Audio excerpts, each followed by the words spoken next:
Quarterback Daniel Jones is certainly not the problem for the Indianapolis Colts, but his injury is limiting some things on offense. Let's get to it.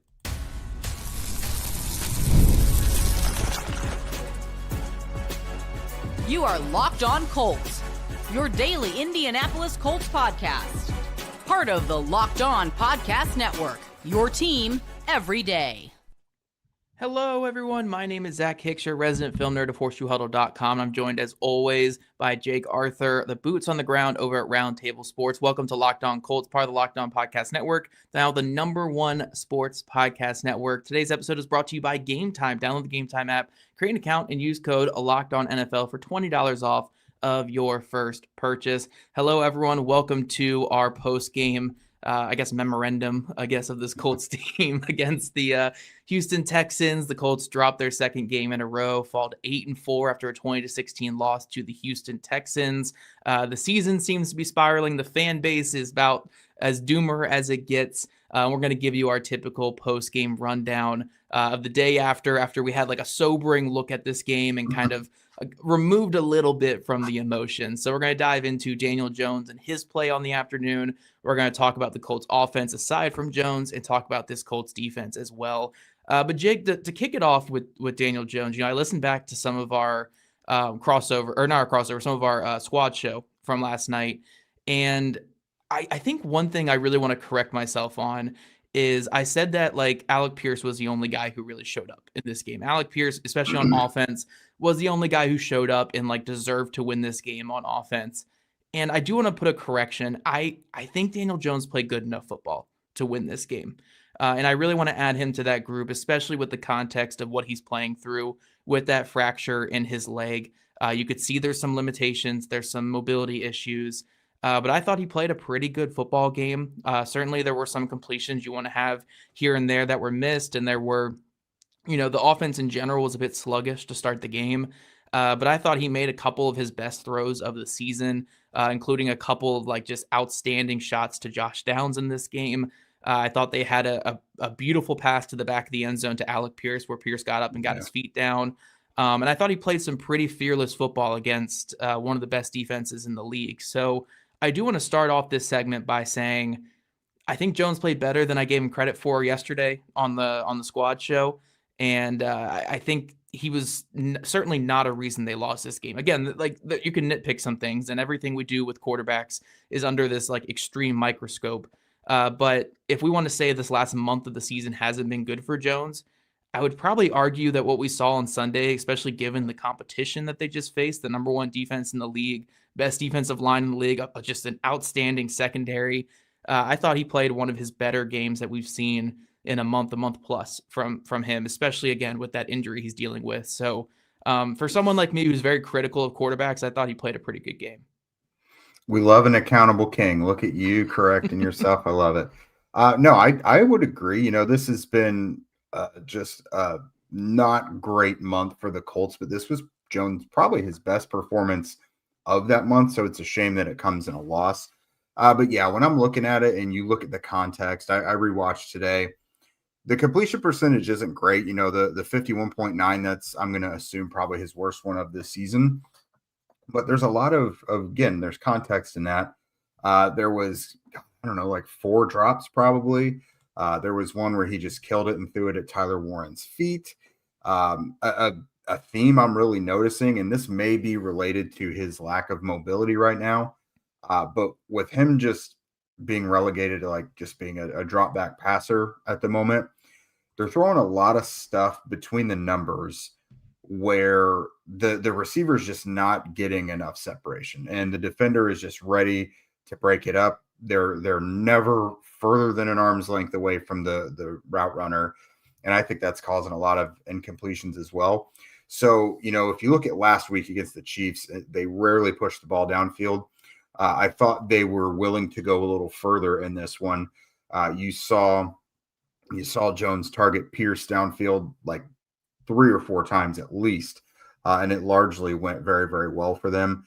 He had the beautiful throw to Josh Downs on the sideline. So I think they can make this work with the play action game and, still targeting downfield. You have the best deep threat in the game right now. And the fact that he is tall and has a huge catch radius is always going to be incredibly invaluable for them.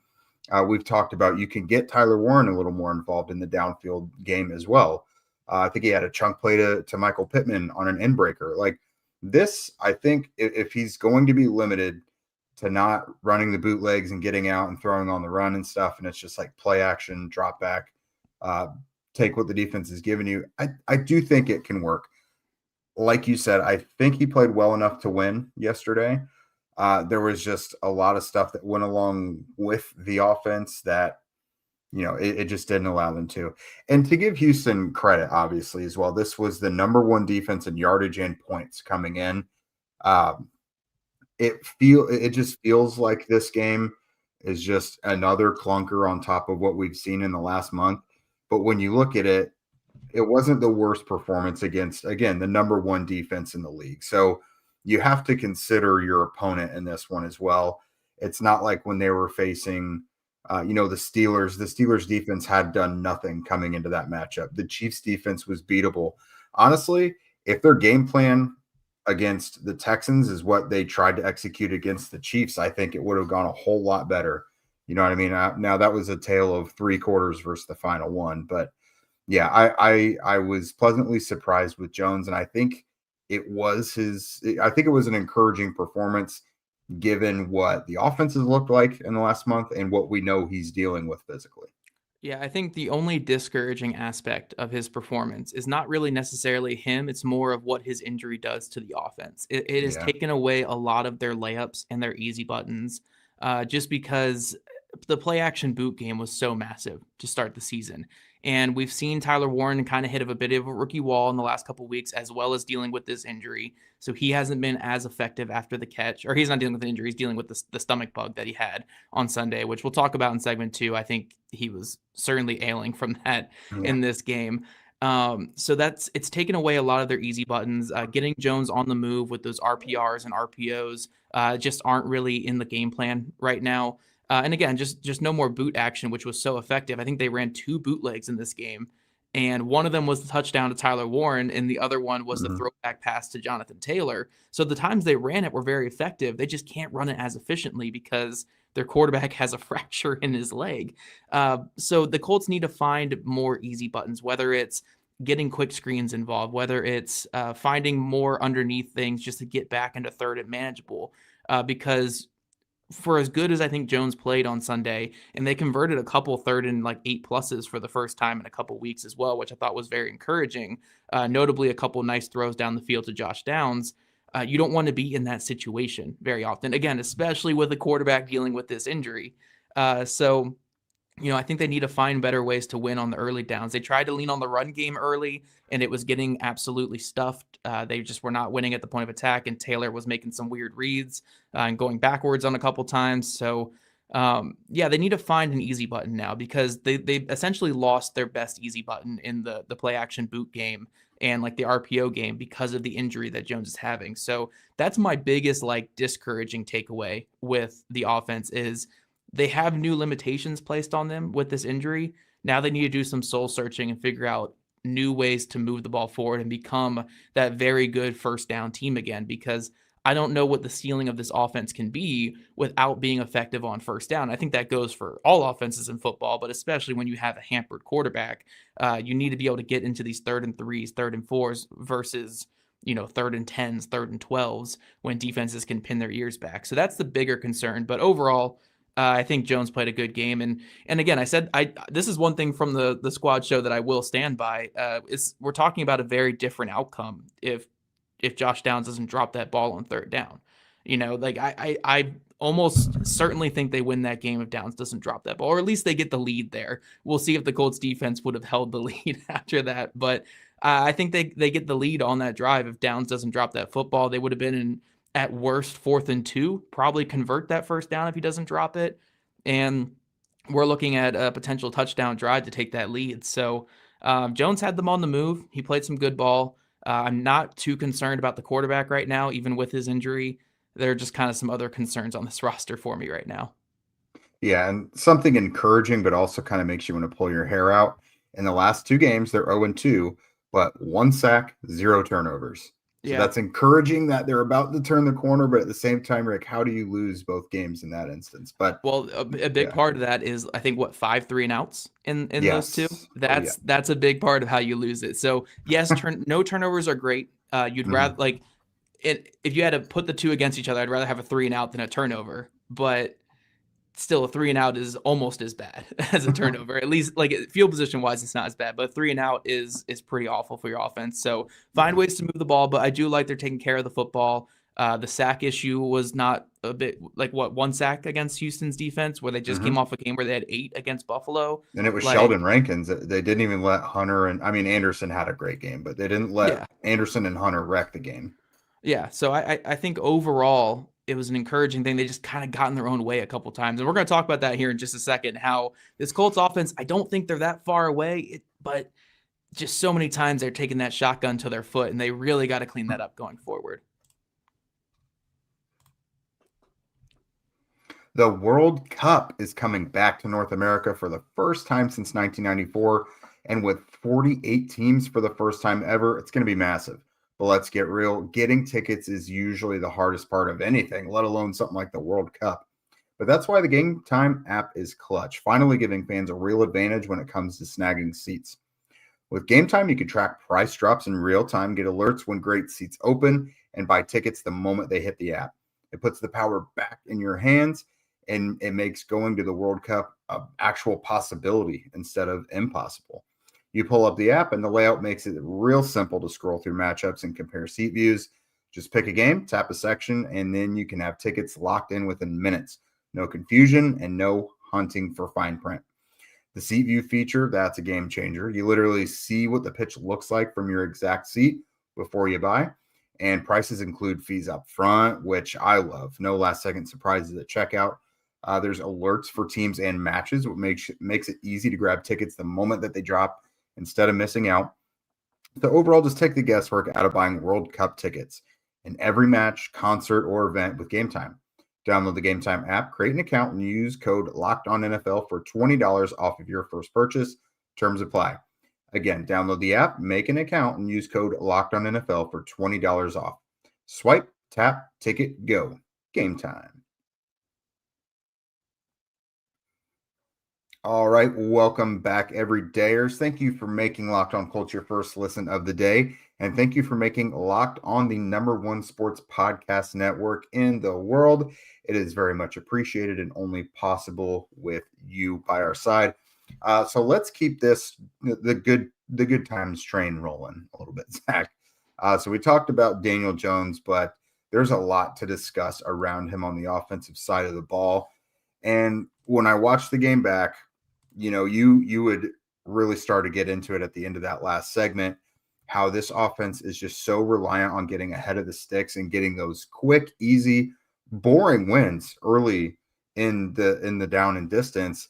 And they've just been coming up flat there lately, whether it's drops, whether it's run stuffs, penalties, like the easy buttons that you mentioned that they used to just consider automatic and allow them to sustain 8, 10, 12, 14 play drives, which was such a regular thing early in the season. Their drives are kind of fruitless at this point, and they're getting a crazy amount of 3-and-outs. Was it like 6 or 7 straight 3-and-outs dating back to last week's fourth quarter? Because they started with 2 or 3 in this game. 5. I think it was 5 or 6. 5 or 6. I don't think they got up to 7. I'm gonna say 6 because it was 4 to end the Chiefs game, and then at least 2 to start this one. Right. Yep. Yeah, it's not indicative of winning. You can't be going 3-and-out, especially with the way the Colts defense is playing right now. They're very hampered. They are holding teams to 3, which is good, but they are on the field for so long because they're just not getting stops early in possessions. So every possession matters for your offense, and you just can't win with constant 3-and-outs. And that's not even talking about the other issues this offense has had. I mean, 3-and-outs be darned. They had a whole first quarter where they didn't score and they didn't really move the ball. They had 20 yards after the first quarter, essentially. So you essentially waste an entire quarter there to start the game. And then after that, they have the botched snap on the 4th down. They have a couple big drops by Josh Downs. They have Just a couple of just like bad moments where like Tanner Bordellini's getting like we should never have a situation where we're allowing Will Anderson to have a running start at our center. Yeah. You've got to mix up, especially at home. Like it's one thing if it's on the road, right? If it's on the road, your snap counts have to be like these silent counts. If they get a jump on your silent count, it's one thing, right? At home, you control that pace, you control that tempo. The crowd's not loud. That's on quarterback and on center right there. There's no excuse for that guy to be getting that jump on your center like that. So there was some. If I were a coach of that situation, I'd be getting on everybody about that. But yeah, there's just so many situations where they're just just shooting themselves in the foot. And really, I think when I looked back at the game and thought back about it, Alec Pierce was fantastic. Taylor was mostly good. Josh Downs was either great or awful. There was no in between from him in this game. The couple of plays he did make were like A1, like perfect. But some of the ones that he didn't make really are just punching air afterwards. Like his drop on third down was so massive. But two guys I really came out of this game questioning, and one rightfully so because he was injured or because he was dealing with a stomach bug. But Tyler Warren and Michael Pittman Jr. Just didn't show up in this game. They just didn't have their best games. Tyler Warren, maybe he shouldn't have played, honestly, because in the blocking department, he just did not have a good day at all. You could tell when he was moving out there that he just did not have his full speed and his full gear. And it just wasn't a good game from the rookie tight end, and understandably so, because he was not, feeling great. But Pittman Jr. was just completely taken out of the game plan by the Texans defense. And when you're paying a guy what they're paying him, that just can't happen. He's got to be a bigger part of it.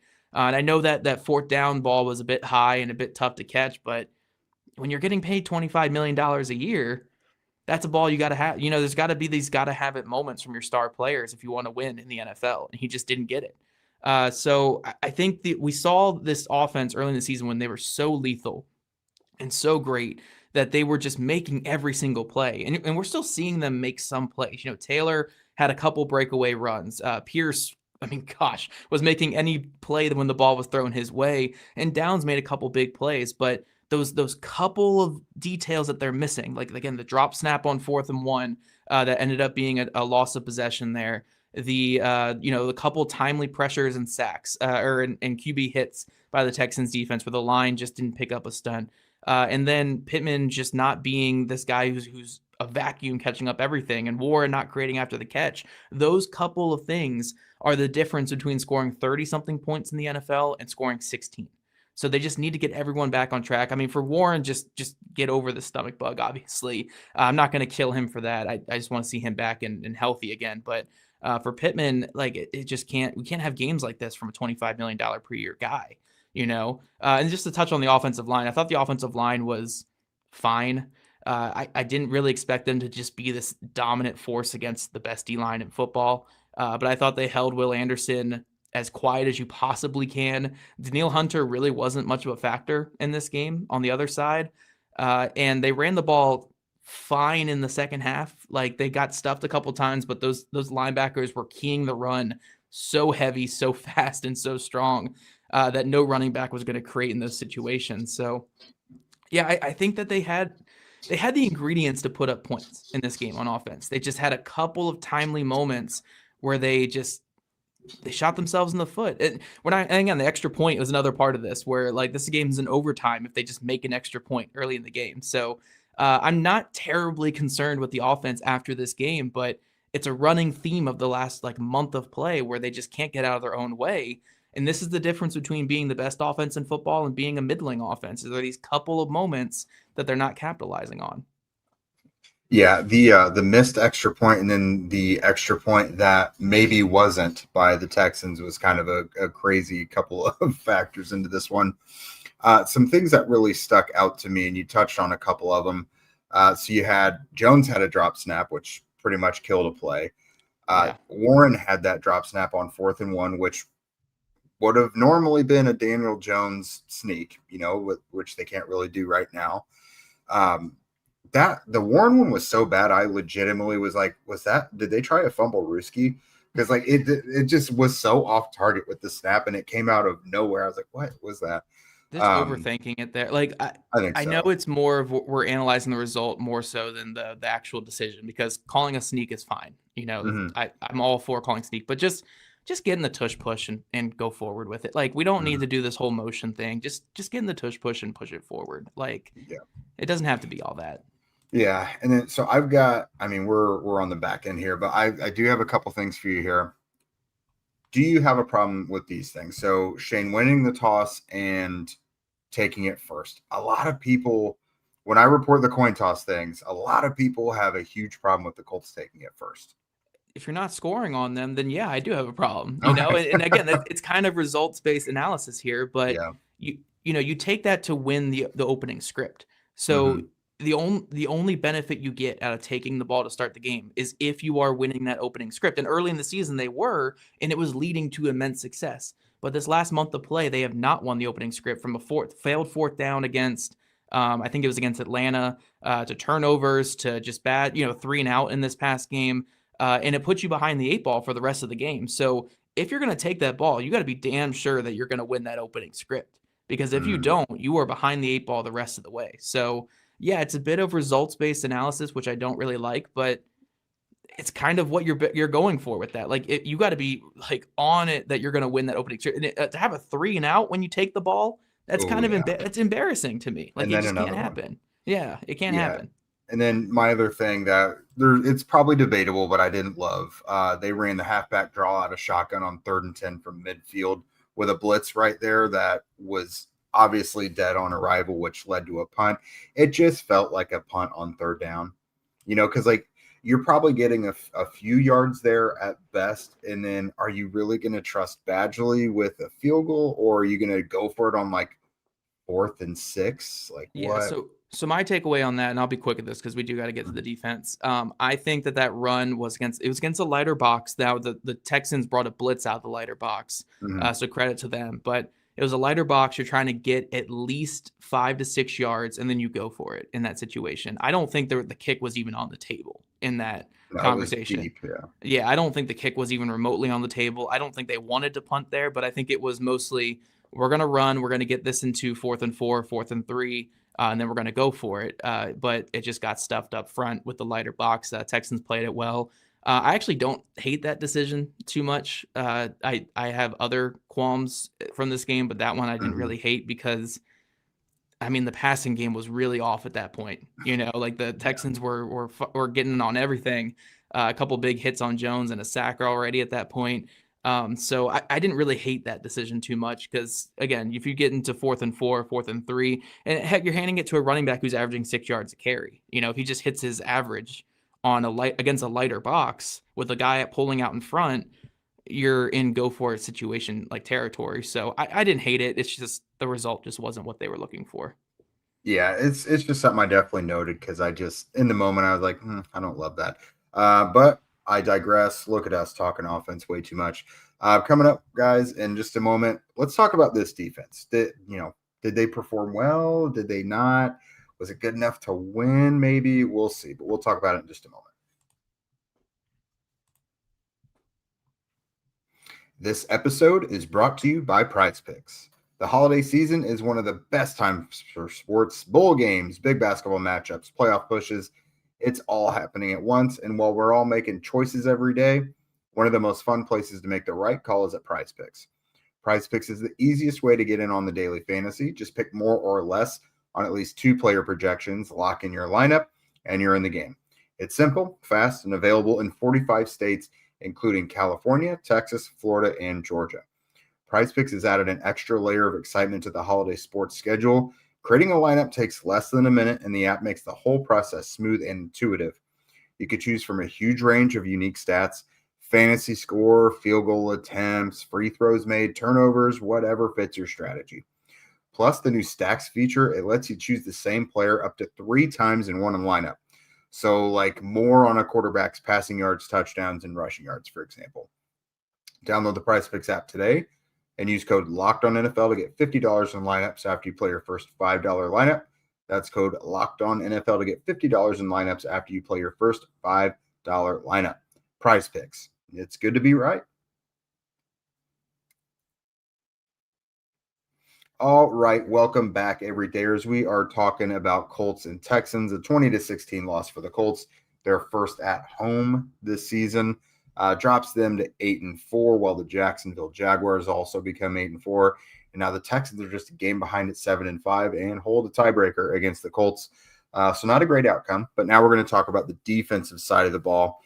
So, like right off the bat, vibes were poor because 2 plays into the defensive game day, Sauce Gardner goes out with a calf injury. It was reported then, it's been reported late in the game, and then now, documented by Shane Steichen that it is just a calf. It's not an Achilles, luckily, and he's going to be week to week now. So they are optimistic he'll be back before the season's up. But just go ahead and fast forward through the next few weeks when it comes to Sauce Gardner. So with that, Mooney Ward becomes the de facto CB1 again. This was his second game back after being on IR with the concussion. And I don't know about you, but he did not really look like himself. We talked to him today, and he said he hadn't played like himself. It wasn't up to his standard, and that he needs to lock in because, like, when things are going on mentally for him, he just does not play as well.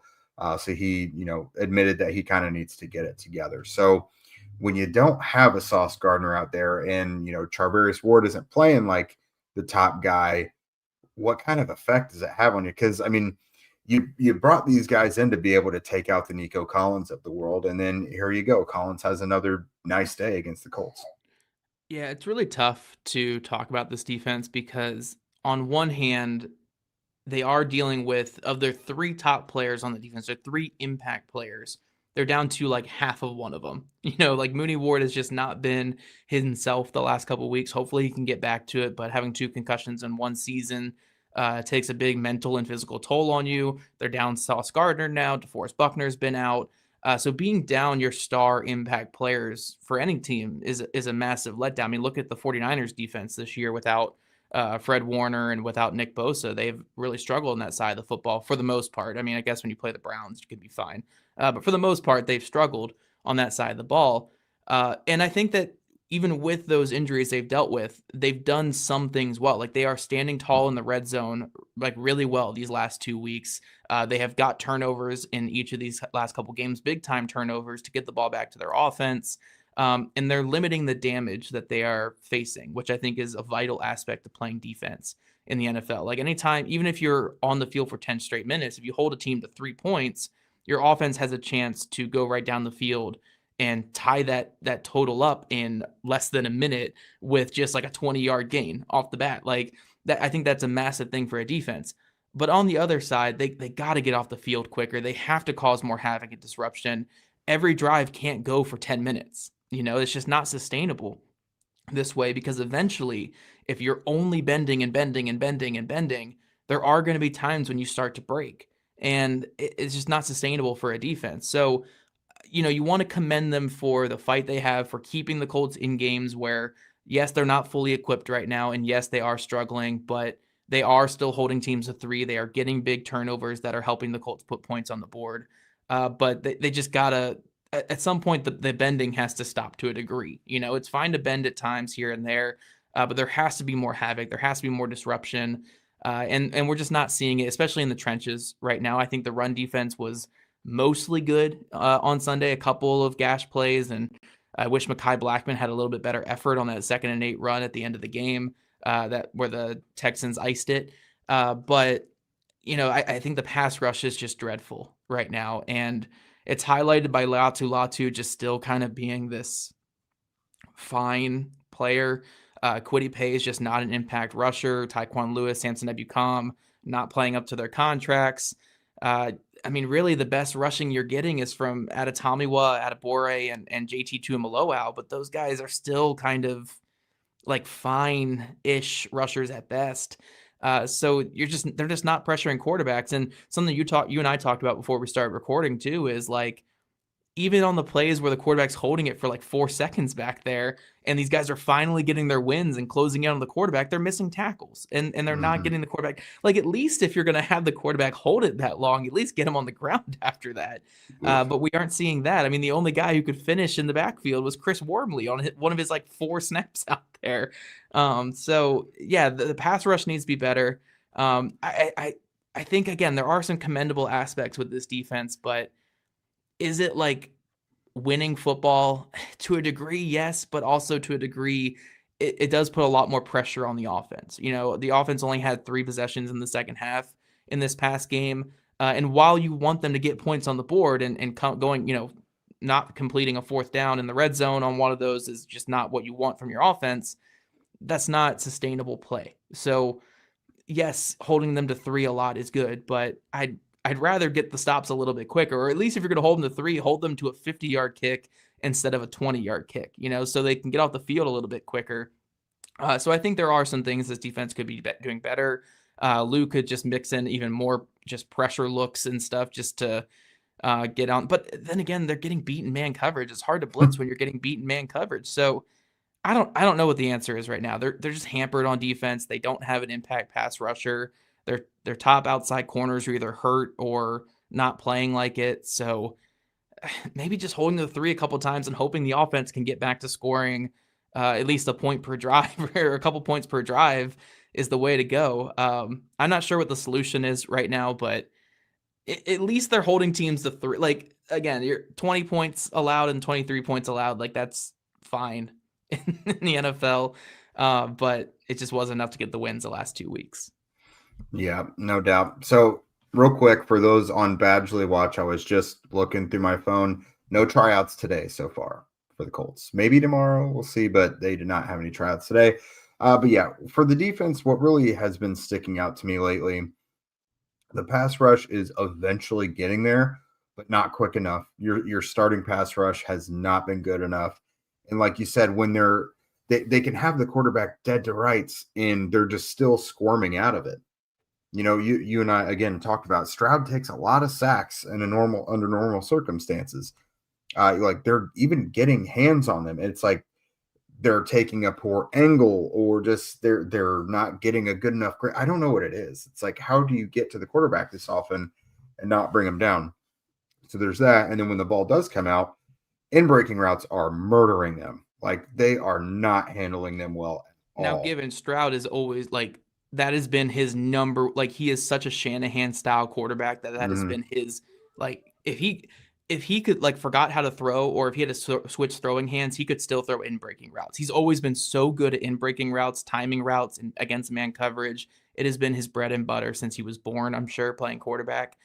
So Stroud definitely made it look terrible in this game, where the defense, I thought, looked a little bit better against Mahomes with that game plan. But yeah, Stroud definitely diced them up when they tried going man. But again, you had this whole game plan all week where we have our 2 corners on the outside playing press man, getting on them, bringing some pressure against Stroud and forcing his process to speed up.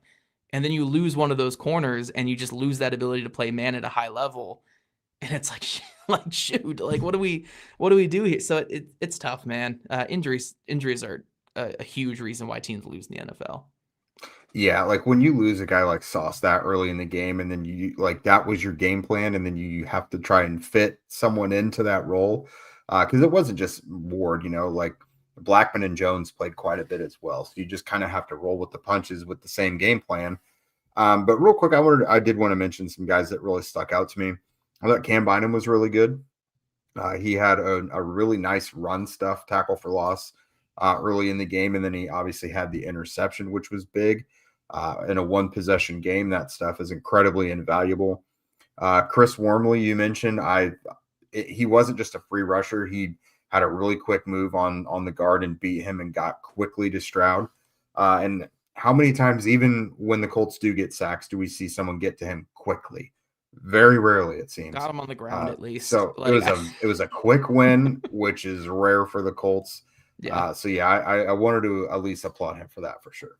Yeah, and also I think Jermaine Pratt's played some good football. Absolutely. This past month or so, especially. I think he's been the best linebacker on the team the last month or so. I think he's played some good ball. But outside of that, yeah, I think a lot of room to improve across the team. I still want to throw in the special teams was dreadful on Sunday. It just can't have games like that I all didn't pay across the board. attention. As I said, I didn't pay attention to it until you mentioned it last night on the show. You weren't kidding. Like every kickoff return got them nothing. Like they would have just been so much better getting touchbacks.